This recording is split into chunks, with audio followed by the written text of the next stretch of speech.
Hello students, welcome to Compusoft. आज हम Python में पढ़ने वाले हैं फाइल हैंडलिंग।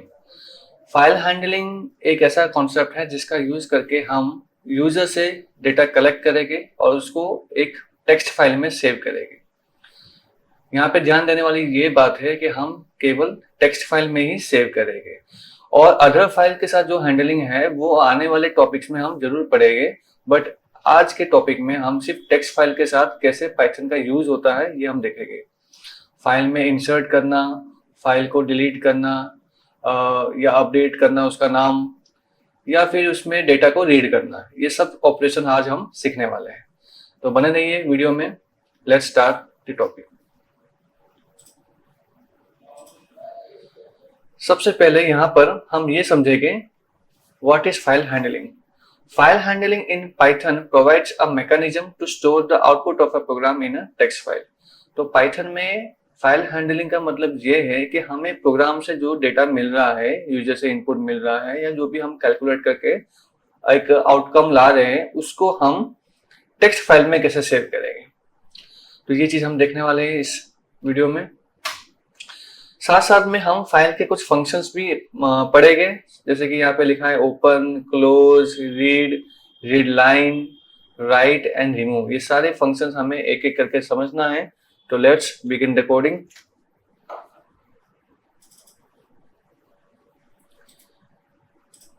अब यहाँ पर हम एक नई फाइल बनाते हैं और उसका नाम रख देते हैं fh1.py। यहाँ पर हम एक वेरिएबल ले रहे हैं x और यहाँ पर उसके बाद हमने एक फंक्शन लिखा है ओपन। ओपन फंक्शन बेसिकली क्या करता है कि आप जो भी फाइल ओपन करना चाहते हैं उसका नाम यहाँ पे मेंशन कर देते हैं तो ये ओपन कर देगा। और जरूर ये हम मेंशन करेंगे कि कौन से मोड में ओपन करना है, ठीक है। तो यहाँ पे हम नाम दे देते हैं जैसे कि myfile.txt। जी हाँ, .txt जरूर देना है। ये फाइल का एक्सटेंशन होता है स्पेशली टेक्स्ट फाइल का। तो टेक्स्ट फाइल यहाँ से अंडरस्टैंडिंग हो जाता है कंप्यूटर को कि टेक्स्ट फाइल पे ही काम हो रहा है। और यहाँ पर हम मोड ऑफ ऑपरेशन लिखेंगे और वो है W के अलावा और भी मोड होते हैं, मैं यहाँ कमेंट में स्पेसिफाई कर देता हूँ। एक W मोड होता है जिसको हम कहेंगे राइट मोड, और एक होता है A mode. A means append. ये क्या मीनिंग है इसका अपेंड का, यहाँ पर फाइल के अंदर हम डिस्कस कर जरूर करेंगे। R होता है रीड। तो ये 3 अलग अलग टाइप के ऑपरेशन हम फाइल में कर सकते हैं, राइट ऑपरेशन या अपेंड ऑपरेशन या रीड ऑपरेशन। अब यहाँ पर हम यूजर से कुछ डेटा कलेक्ट करेंगे यूजर इनपुट से। तो सबसे पहले हम नेम ले लेते हैं, एंटर नेम। और एक बात का ध्यान जरूर रखना है कि हम जो भी यूजर से इनपुट लेंगे या जो भी हमारा डेटा होगा वो स्ट्रिंग फॉर्मेट में ही होना चाहिए। तो हम अगर यहाँ पे जैसे कि मैं एज इनपुट लेने वाला हूँ तो मैं यहाँ इंट ना लिखूं इस तरह से जो हम लिखते आ रहे हैं। तो इंट ना लिखूं तो बेटर रहेगा, ताकि जो भी हम डेटा इनपुट करेंगे वो स्ट्रिंग के फॉर्मेट में ही स्टोर होना चाहिए। Enter age. और अगर आप इंट लिखते हैं तो भी उसका एक सोल्यूशन है कि बाद में इसको स्ट्रिंग में कन्वर्ट किया जा सकता है यूजिंग str फंक्शन, वो भी मैं आपको बता दूंगा। फिलहाल मैं इंट नहीं लिख रहा हूँ, सिंपल सा ये मेथड है। कुछ और डिटेल्स भी पूछेंगे जैसे कि मोबाइल नंबर समथिंग, तो उसको भी हम स्ट्रिंग ही समझते हैं। और एक सिटी ले लेते हैं कि कौन से सिटी से आप हो। तो ये 4 डिटेल्स को मुझे टेक्स्ट फाइल में सेव करना है, तो उसके लिए मुझे लिखना होगा x.write। अब यहाँ पर हम कुछ फॉर्मेट लिखेंगे, जैसे कि नेम स्टोर करना है तो हम नेम लिख देते हैं /t for some space, actually tab कहते हैं इसको, प्लस करके आपको वो वेरिएबल का नाम लिखना है। जी हाँ, प्लस करना है। तो ये ध्यान देने वाली बात है। तो ऐसे 4 लाइन लिखेंगे। एक तो नेम के लिए हो गया, दूसरा एज के लिए तो आप /n जरूर लिखना, क्योंकि वो अपने आप न्यू लाइन में नहीं आएगा। जैसे हम प्रिंट में देखते हैं तो न्यू लाइन अपने आप आ जाता है, बट यहाँ पे फाइल में राइट हो रहा है तो ये अपने आप नहीं आएगा, आपको यहाँ से लाना पड़ेगा। तो नेक्स्ट है मोबाइल नंबर। तो मोबाइल नंबर के लिए हम यहाँ लिख देंगे मोबाइल, और उसके बाद है सिटी,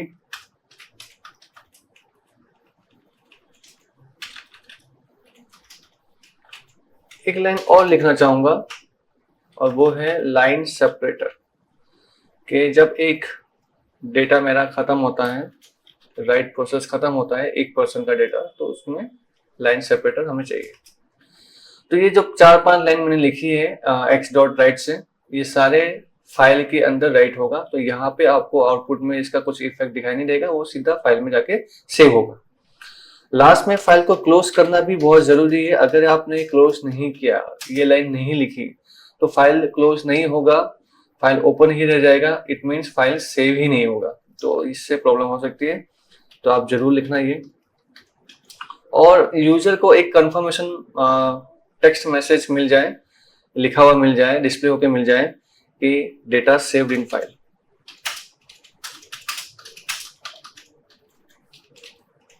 तो इतना हम एक बार रन करके देखेंगे। जब हम ये रन करेंगे, सक्सेसफुली रन होने के बाद ये फाइल में सेव हो जाएगा। कौन सी फाइल में? जिसका नाम ये बनेगा myfile.txt, और ये फाइल हमें कहाँ मिलेगा? हमारे फोल्डर में ही, यहाँ कहीं पे बन जाएगी। देखते हैं रन करके। सबसे पहले नेम, जिसे मैंने नाम दे दिया है हरी, एज लिख दी समथिंग, मोबाइल नंबर और सिटी। एंटर प्रेस किया है तो लास्ट में क्या बता रहा है? Data saved in file. तो कहाँ सेव हुआ ये डेटा? तो यहाँ देखिए आपको ये myfile.txt मिल चुका है। जैसे मैंने इसको ओपन किया, यहाँ पे डेटा भी सेव हो गया आ चुका है। तो होप आपको ये समझ में आ गया होगा, बहुत इजी सा कोड था इसमें। अब इसको हम क्या कर रहे हैं, फिर से रन कर रहे हैं, और यहाँ पे कुछ नया नाम लिख दिया, जैसे कि पूजा, एज लिखा, मोबाइल नंबर समथिंग लिखा और सिटी। अब देखिए यहाँ पे भी बता रहा सेव हो गया है। तो डेटा कहाँ सेव हुआ है? अगेन फाइल में जाते हैं। देखिए अब इससे पहले जो हरी नाम का यूजर का डेटा था वो गायब हो गया, उसको रिप्लेस कर दिया है। तो ये क्यों हो रहा है, रिप्लेस क्यों हो रहा है? This is all because of W. W में राइट ऑपरेशन होता है, और ये राइट ऑपरेशन की वजह से आप एक बार में एक ही यूजर का डेटा इनपुट कर पा रहे हैं। जो नया आप कर रहे हैं वही रहता है, लेटेस्ट ही रहता है, पुराना वाला रिप्लेस हो जाता है, और यू कैन से ओवरराइट हो जाता है। तो यहाँ हम डब्ल्यू नहीं लिखेंगे, हम लिखेंगे अपेंड। अब अपेंड का मतलब वैसे जनरल मीनिंग आपको पता है, डेटा एड ऑन होता रहना, और वही इसका मीनिंग भी है। तो डेटा एड ऑन होता रहेगा। अब यहाँ पे कुछ और नाम दे देते हैं, जैसे कि तरुण, एज, मोबाइल और सिटी। सेव हो गया है। Let's see in the file. Yes, it is appended. तो डेटा अपेंड हो चुका है। तो ए लिखने से अपेंड हो रहा है, डेटा उसमें ऐड हो रहा है, पुराना भी रहेगा, नया भी रहेगा। इसको और अट्रैक्टिव बनाना हो तो हम इसमें लूप भी ऐड कर सकते हैं। जी हाँ, लूप। अब लूप में कैसा करना है देखो, एक नया वेरिएबल लेते हैं n, और उसके अंदर हम इनपुट करेंगे नंबर ऑफ यूजर्स। कितने यूजर्स आपके हैं पूछ लेंगे n के अंदर, फिर लूप चलाएंगे फॉर i इन रेंज। यहाँ पे हम लिख देंगे n, it means n number of time loop चलेगा, और ये दोनों जो पार्ट है इसको लूप के अंदर इंडेंट कर देंगे। ठीक है, याद रखिए फाइल जो ओपन हो रहा है वो लूप के अंदर नहीं होना चाहिए, और फाइल जो क्लोज हो रहा है ये भी लूप के अंदर नहीं होना चाहिए, क्योंकि अगर ये लूप के अंदर हुआ तो बार बार ओपन क्लोज होने लगेगा, जिससे आपका फाइल हैंग हो सकता है, या जिसमें टर्मिनेट भी हो सकता है कुछ भी। ठीक है, यहाँ एक और चीज ऐड कर देता हूँ फॉर जस्ट माई कन्वीनियंट, एक लाइन ब्रेक करने के लिए। ठीक है, रन करके देखते हैं। यहाँ पे नंबर ऑफ यूजर्स हम लिखेंगे 2, और यहाँ पे हम नाम लिख रहे हैं सबसे पहले राम, 20, मोबाइल नंबर समथिंग और सिटी पुणे लिख देते हैं। दूसरा user Shyam, age 21, mobile number something और सिटी लिख दिया मुंबई। यहाँ पे डिस्प्ले हो चुका है कि डेटा सेव्ड इन फाइल, तो let's see in the file. जैसे कि सेव, तो उसी में डेटा ऐड ऑन हो रहा है एज यू सॉ, राइट। तो इस तरह से हमने ये देखा कैसे डेटा को कलेक्ट करके हमने फाइल में सेव किया। तो यहाँ पर हमने ओपन समझ लिया, कैसे फाइल को ओपन किया जाता है, कैसे फाइल को क्लोज किया जाता है, और साथ साथ में राइट फंक्शन को भी हमने देख लिया। अब जो रिमेनिंग है वो है रीड कैसे करना है, रीड लाइन कैसे करना है, और रिमूव कैसे करना है। तो ये सब चीजें अभी हम स्टेप बाय स्टेप देखते हैं। ओके, तो एक नई फाइल बनाते हैं पहले। अब यहाँ पर हम एक वेरिएबल ले लेते हैं fn करके। अब ये वेरिएबल हमने क्यों लिया है, ये पूछने के लिए एंटर योर फाइल नेम, क्योंकि हमारा काम अभी ये है हम फाइल को रीड करने वाले हैं। तो फाइल रीड उसी को किया जा सकता है जो फाइल हमारे पास होनी चाहिए, एग्जिस्ट कर रहा हो। तो एग्जिस्ट फाइल का नाम पहले पूछेंगे, जो फाइल का नाम हम टाइप करेंगे उसी का कंटेंट को हम रीड करके यहाँ पे शो करेंगे। तो नाम तो हमने पूछ लिया है, x इक्वल टू ओपन लिखेंगे और यहाँ पे अंदर मेंशन कर देंगे fn, और जरूर यहाँ मेंशन करेंगे the mode and that is r, read mode. Okay, अब यहाँ पे एक और वेरिएबल ले लेते हैं डेटा करके, इसमें हम लिखेंगे x डॉट रीड। अब रीड फंक्शन क्या करेगा, फाइल के अंदर जितना भी कंटेंट है सारा का सारा डेटा के अंदर आ जाएगा, और इसको हम कर देंगे प्रिंट, और लास्ट में क्लोज कर देंगे हमारा file. Let's see the output. अब यहाँ पे नाम आप जो भी लिखोगे वो नाम पूरा सही होना चाहिए। अब सही होने का मतलब ये है कि जैसे हमारा फाइल का नाम है माई फाइल, तो आपको माई फाइल डॉट txt पूरा लिखना है, तो ही उसका कंटेंट आपको दिखाई देगा। इन केस अगर आपने लिख दिया सिर्फ माई फाइल, तो यहाँ पे आ गया एरर, और एरर में ये बता रहा है कि फाइल नॉट फाउंड। ठीक है, तो आपको नाम पूरा लिखना है। अगर आपको पूरा नाम लिखने की हैबिट नहीं है तो आप यहाँ पे एक काम कर सकते हैं, इनपुट के बाद आप जस्ट लिख दीजिए प्लस, यहाँ लिख दीजिए डॉट txt। अगर आप ऐसा कर देते हैं तो फिर आपको फिर डॉट txt लगाने की जरूरत नहीं है, आपको सिर्फ फाइल का नाम लिखना है, वो है माई फाइल। तो देखिए आउटपुट आ गया। तो इस तरह से भी आप हैंडल कर सकते हो। अब साथ में एक और फंक्शन देखेंगे जिसका नाम है रीड लाइन। अब रीड लाइन फंक्शन जो है वो इतना यूजफुल फंक्शन नहीं है, बिकॉज ये क्या करता है, एक लाइन रीड करता है। तो एक एक लाइन रीड करने का कोई मतलब नहीं है। तो अगर मैं इतना लिख के रन करता हूं तो मुझे केवल फाइल का फर्स्ट लाइन मिलेगा, ये मेरा फाइल का पहला लाइन है। तो ये फर्स्ट लाइन या एक लाइन प्रिंट करने का कोई सेंस बनता नहीं है, बट ठीक है, फंक्शन है तो हमें याद होना चाहिए, पता होना चाहिए कि रीड लाइन फंक्शन क्या यूज करता है। ठीक है, अब हम नेक्स्ट फंक्शन देखने वाले हैं, इसका नाम है रिमूव। और यहाँ पे मेंशन भी किया है कि रिमूव फंक्शन जो हमें मिलने वाला है, जो हम यूज करने वाले हैं, उसके लिए हमें OS मॉड्यूल यूज करना है। बिकॉज अगर आप ध्यान से देखो या याद करो तो रिमूव फंक्शन जो है वो ऑलरेडी लिस्ट के अंदर भी प्रेजेंट है।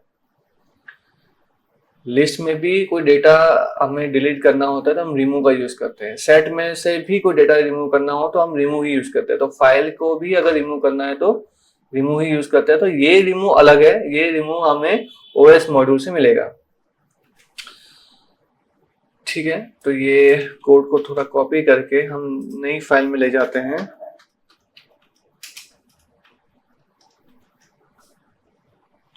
अब यहाँ पे हम फाइल का नाम तो पूछ रहे हैं, बट फाइल को ओपन नहीं करेंगे। तो क्या करेंगे, पहले इंपोर्ट करेंगे OS को। तो ये OS के अंदर एक और ऑप्शन है कि आप फाइल को रीनेम भी कर सकते हैं, फाइल का नाम चेंज भी कर सकते हैं। तो पहले वो करना जरूरी रहेगा या सही रहेगा, क्योंकि फाइल को डिलीट कर दोगे तो फिर रीनेम कैसे करोगे। तो पहले फाइल को रीनेम करना सीखते हैं, जो कि उसमें PDF में नहीं है, बट हम जरूर पढ़ेंगे। OS.rename।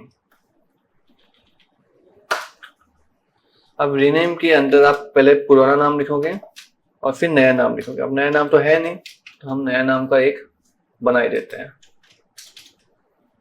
यहाँ पे हम ले लेते हैं SN,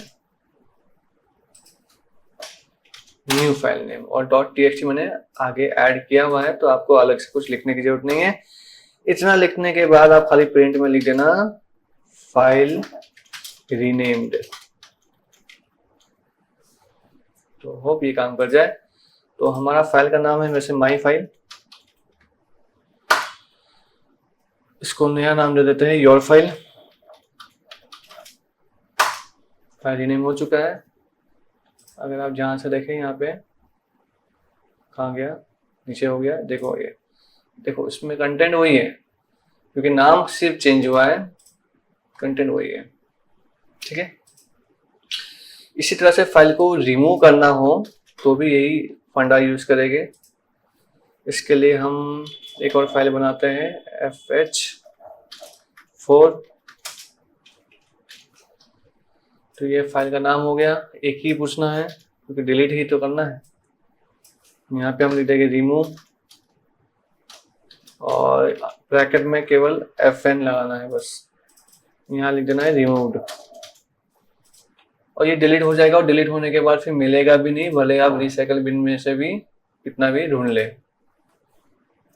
फाइल का नाम है your file, right. File removed, अगर आप जाके ढूंढो यहाँ पे, देखिए लास्ट में था, वो गायब हो गया, नहीं है। ठीक है। तो इस तरह से हम फाइल को डिलीट भी कर सकते हैं। That is all the things you have to try yourself. अब इसमें क्वेश्चंस कैसे आते हैं। क्वेश्चंस आपको ये 3 दिखाई दे रहा है, ये सारे प्रैक्टिस का क्वेश्चंस है, ये आपको ट्राई करने हैं। और इनमें से कोई भी टाइप के डाउट्स अगर आपको आते हैं, कोई प्रॉब्लम आती है, तो आप जरूर मुझसे शेयर कीजिए। और इसी तरह से आगे हम पढ़ेंगे। नेक्स्ट वीडियो में फिर मुलाकात होगी, तब तक के लिए good bye, take care and thank you.